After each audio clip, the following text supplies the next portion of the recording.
দর্শক, আকাশ মেঘাচ্ছন্ন। গতকাল অনেক ঝড় বৃষ্টি হয়েছে, গাছের আম অনেক পড়ে গেছে। আসলে এইরকম একটু পথ খুবই সুন্দর লাগে আমার কাছে। বিল্ডিং নেই বললেই চলে,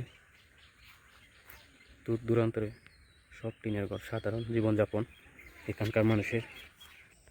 এই গাছগুলা দেখে এটি দেখতে পটলের মতো, কিন্তু এটি পটল না, এটি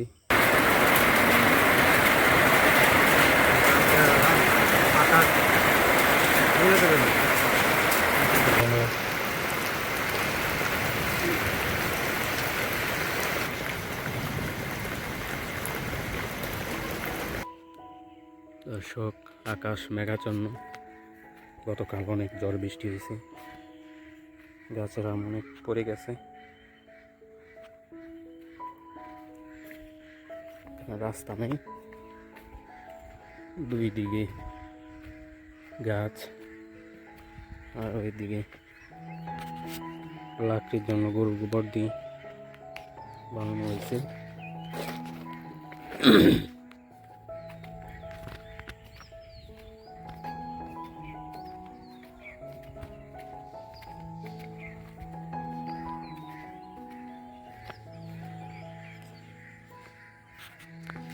এদিক দিয়ে রাস্তা নেই, শুধু কেতরাই, আকাশ মেঘাচ্ছন্ন। এদিক দিয়ে যেতে হবে।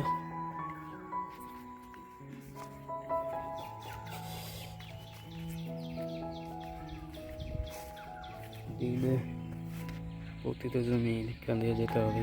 পানি হয়ে গেছে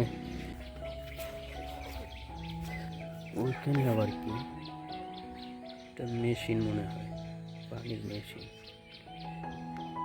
ওই দিক দিয়ে পানির বরজ খুব বেশি, শুধু পানির বরজ আর বরজ। এখানে শুধু টিনের ঘরে আমি দেখতে পাচ্ছি। এইদিক দিয়ে বিল্ডিং নেই বললেই চলে, দূর দূরান্তরে সব টিনের ঘর, সাধারণ জীবনযাপন এখানকার মানুষের।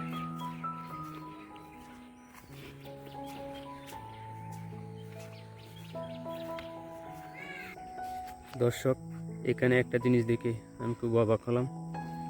সেটা হলো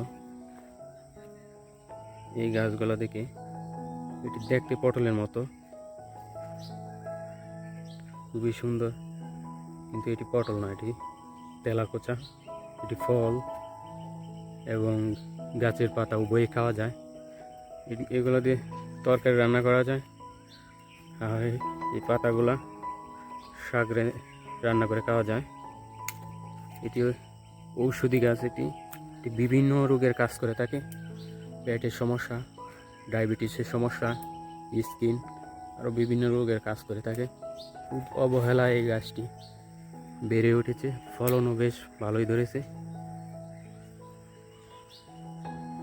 আসলে এখানকার মানুষ এগুলা খায় না।